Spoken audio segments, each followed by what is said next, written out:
Yo, what's up mga kurap? So karon dito tayo sa Chunmon Port, no? Kaya may pinipick up di tayo ditong karning baka. Kita mo yung lugar dito. So this is my fucking car, no? Wow. Pasok muna tayo dito. So yan na mga kurap. At ngayon kasi sa Hong Kong, binabago na kasi yung mga autotol. Mas mabilis na kasi may oras. Kaya tayo dito, kahit saan tayo pumunta, mabilis. Mabilis yung takbo natin, no? Hindi tayo hindi tayo tulad dati na nag-aantay ng ilang oras bago makapasok sa tunnel. Ngayon mabilis na. Kaya very easy na lang. Ang problema naman kasi pag ganito yung sitwasyon sa Hong Kong, mabilis ka makapunta kahit saan. Kasi ang problema pag inutusan ka, so mabilis lang din. So maraming utos ang mangyayari, marami kang trabahong magagawa. Not bad, pero hindi natin kailangan yan eh. Pero okay na yan. So papasok tayo sa pier. May kukunin tayong mga export na karning baka na naman nanggaling sa Brazil, no? So tayong nautusan ngayon dahil yung amo ko medyo busy siya ngayon. Maraming transaksyon. Kaya walang problema. Kaya naman, no? Ako wala akong problema dito, no? Kasi alam ko na kasi yung yung kung galawan nila. Alam ko na yung pasikot-sikot din na kung saan. Kahit hindi marunong mag-English yung mga Chinese na yon, maintindihan nila yon, no? Kasi kung ayaw lang intindihin, ako na lang. So papasok tayo guys sa port, no? Dito sa Chunmon. Ito yung pinamalaking port dito sa Chunmon. Pinapasukan ng mga malaking company galing sa ibang bansa, export na mga meat, no, yan. So mga karning baka, sa lahat nandito, lahat. Pagdating mo dito tayo papasok dahil baka hingian tayo ng ID. So dito 5 sa 5 dito. Hello. Pick up. Yeah, keep there. Okay.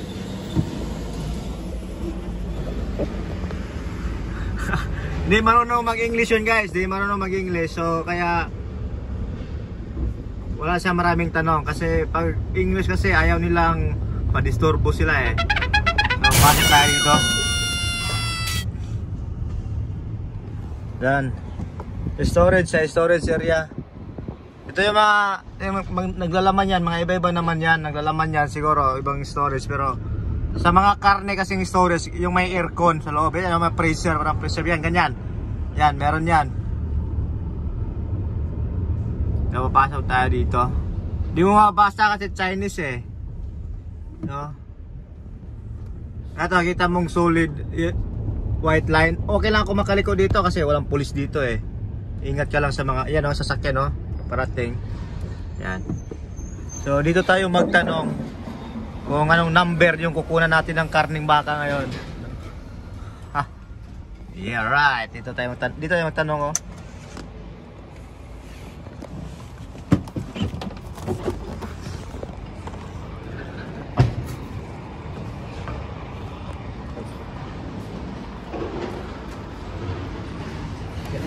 I pick up some meat. 3. Yeah. So alam na nila yung kaya hindi ako masyadong abala dito kasi parang kilala na nila ako, yung mukha ko kilala na nila. Kaya pag pumunta ako dito, okay, number 3. Ganun lang, no? Kasi kilala nila ako. Lagi na ako dito eh. Number 3, number 6. Ito, nag-discarga sila ng karning yung meat, mga meat yan. Number 3 dito, number 3. Yung bukas, number 3 yan. Diyan ako. Discarga muna tayo. Kasi nandyan na eh. So yan yung kinukuha natin karne. Yan. Pwede ba ito buksan? Mamaya. Nakasarado eh. Yan mga karne yan. Ito finger meat to, finger meat. Ganun lang kadali guys, no, mga kurap. Kaya dito sa Hong Kong, walang chitsi-buritsi dito, no? Pag nag-pick up ka, walang maraming tanong, kung may papel kang dala, ibigay mo lang. Tapos kung wala, alam na nila yon. Kaya walang kurap, no? Tayo lang yung kurap. So ang bilis dito, ang bilis ng process, lahat mabilis. Ayan mo, walang 2 minutes. Kuha ko na agad dahil dito pair patas, kaya easy lang ang trabaho. A few inches later. So yan mga kurap, back in again. So nandito tayo ngayon sa Samsing Restaurant, no, kung saan yung mga seafoods nandito. Seafoods lahat ng paligid dito. So malapit to sa Gold Coast. So sa Chunmon pa rin to, sa Samsing. Kung papakita ko yung lugar. Ito yung lugar. Lahat yan, mga seafoods lahat yan, mga buhay. So kung gusto niyo kumain dito, punta kayo dito, no? Lahat yan seafoods. Itong area na to. Tapos yung sa kabila naman, may mga doon yung mga bilihan ng mga pae kung gusto yung pupunta sa dagat, mamingwit. Yan, siguro mamaya parking muna tayo, ikutin natin dito saglit. Ayan o, seafoods yan. May parkingan dito pero full. Kasi lunch time, punuan talaga. Kaya di ako makaparking dyan eh. Dito muna ako sa gilid para mamaya maya kung may aalis dyan, sisingi tayo. So dito yung Chunmon Marine Office. So yan na nga mga kurap. So papakita ko sa inyo yung natikitan ako ng pulis, no? Ayan o. Ingat po tayo kasi ang haba ng ticket. Yan o. So ang babayaran ko nito mga kurap is 450 Hong Kong dollar. Ayan o, 450 Hong Kong dollar. Kasi nandun ako sa Tung Chong, nagparking ako ng yung runabout, may double yellow line. Saglit lang, wala pang 1 minute eh. Kasi yung amo ko, binasa ko yung message, saka tinignan ko yung live location. Ang problema lang, hindi ko na malayan, may pulis na pala nakaparking, biglang nagparking. Tapos bawal na kang umalis kasi operasyon eh. Pag nakitang talaga, wala nang ticket agad. Kaya natikitan tayo, pero dapat nag-ingat ulit tayo, no? Kasi minsan kasi dito sa Hong Kong mga kurap, ang hirap mag-drive dahil nung una, hindi mo makikita yung drop off, no? Kaya kung mayroong mas madali lang makababa, so mas maganda doon. Ang problema kasi sa sakyan ko, Tesla, ang hirap yung pag bumaba ka sa mga kailangan tumaas pa yan eh, umakyat pa yung pintuan niya, kaya minsan naabutan talaga. Pero kung mga Alphard lang na gilid lang, mas madali. Mag-drive kayo dito, ingat kayo lahat mga kurap, no? Kasi patay na mahal yung bayad. Depende pa to kung sasaluin ng amo. Kasi sasabihin ko sa kanya, tikita na ako para mabayaran niya. Pero kung hindi niya bayaran, kasi ako man yung driver, kasalanan ko man yon, ako magbabayad. Kailangan lugi na naman. Pero okay lang yan, ay ganun talaga. A few inches later. So yun na mga kurap, hanggang ngayon nag-aantay pa rin tayo dito, nakapila tayo. Talagang walang aalis dito. Hindi tayo makalabas eh, hindi tayo makalakad-lakad dito. So siguro matulog na lang tayo nito. Paano ba to? Okay, good night. A few inches later. So right mga kurap, so doon sa restaurant place kanina sa Samsing, hindi tayo nakapag-ikot-ikot doon dahil hindi tayo nakababa talaga. So ngayon, nandito na tayo sa Chunwan, sa opisina ng amo ko. Kaya ito muna tayo tambay, hindi tayo nakakarap ng Pusopi kasi babayaran natin yung ticket para i-reimburse na siguro sa amo ko para walang hassle. So dito muna tayo magtambay-tambay, mamaya-maya alis tayo, punta tayong Chaiwan. Yan, ito yung area ng Chunwan. Pero nasa double yellow line ako. Mahuli ko ng pulis dito. Kaya lilipat tayo dun sa kabila, sa 1 yellow lane. A few inches later. So yan mga kurap, nandito tayo ngayon sa Chaiwan dahil dito yung sundo, yung last na activities. Pupunta pa tayo ng mamaya ng one side, pero sakit lang tayo doon, pick up lang. Merong court doon kung gusto mong mag-basketball doon. Meron. Maganda kasi dito, malapit sa toilet. Yan, toilet yan, no? Pwede ka tumambay dito kasi plaza yan dyan.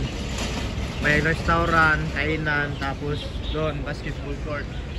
May galaro doon, no? So, pasok muna tayo sa ating car kasi malapit na yung oras na ating pagsusundo. Mag 5:30 last. So, tapos one chai. Tapos uwi muna tayo kasi yung mga karne nandito sa likod. Grabe yung natin ngayon, yung biyahe, no? Umiikot tayo sa Hong Kong ngayon, pero walang problema, kaya natin yan dahil it's easy, no? Pag dito ka sa Hong Kong, pag medyo matagal ka na konti nagda-drive, kabisado mo na yung mga lugar-lugar, no? At alam mo na kung saan. So sa nagko-comment natin, hindi ko pa nasagot yung ibang comment dyan, nagtatanong kung paano mag-apply sa Hong Kong. May video naman ako dyan, pero di yung siguro na-check. Pero hayaan nyo, gagawa tayo ng video ulit na may kasama ako na mag-i-explain din kung paano siya nakapunta dito. Para hindi lang ako, para maintindihan nyo nung talaga kung paano at bakit kami nakarating dito ng mga ibang kasamahan namin, no? Kasi ang mga lalaki dito, mahirap makapasok. Pero bigyan ko namin kayo tips para paano magpunta dito, guys. Gets? easy lang naman eh. Very basic lang naman. So ngayon, alas muna tayo kasi oras na. So kita-kits tayo mamaya, guys, no? Hanggang sa muli. Mamaya, kita tayo mamaya. A few inches later. So sa mga kurap, nandito na tayo ngayon sa Stanley, pero may biyahe pa tayong isa.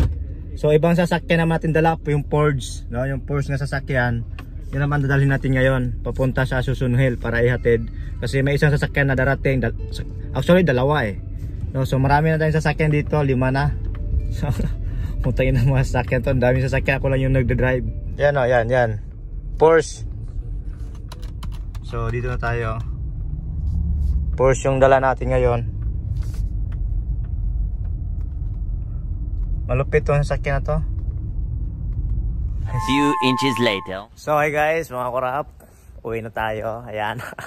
Naparada na natin yung sasakyan doon sa House 27, no? Sa kaibigan ng amo ko. Kaya ito naglalakad ng mga 10 minutes pababa.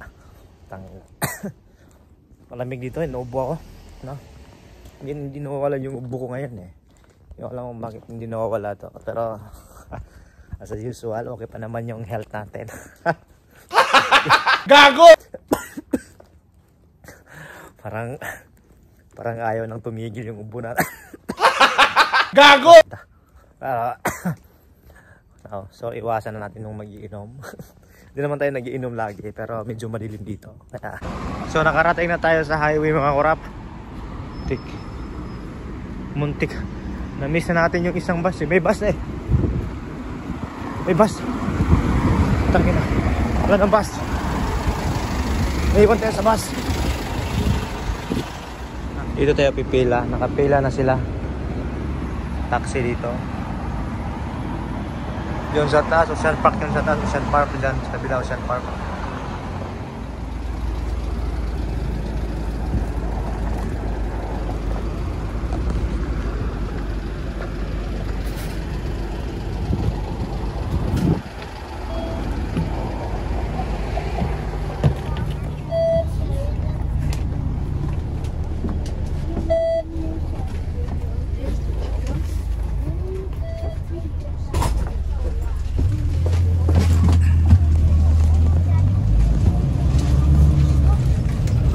Sakay na tayo ngayon.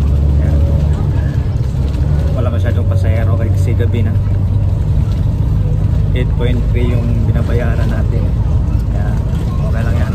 Yo, what's up mga kurap? At ngayon mga kurapis, yung video natin, no, nakarang araw pa yon, ngayon ibang araw naman. Look at my suot ngayon, no, iba naman. So ngayon nandito tayo sa tabing dagat naglalakad, no. Kung nagtatanong ka kung saan ako pupunta, as usual, no, pauwi na tayo sa Stanley. Ito na naman yung araw na masatagal ng panahon na hindi ako umuwi na, iniiwan ko ng sasakyan doon. Ngayon napabalik na naman yung isang routine. So ngayon, at siguro medyo mahaba na itong ginagawa nating video, no. So dito ko na tatapusin. Maganda to dito kasi nasa seaside, no. Maraming salamat sa panonood. Like, comment, and subscribe. Peace.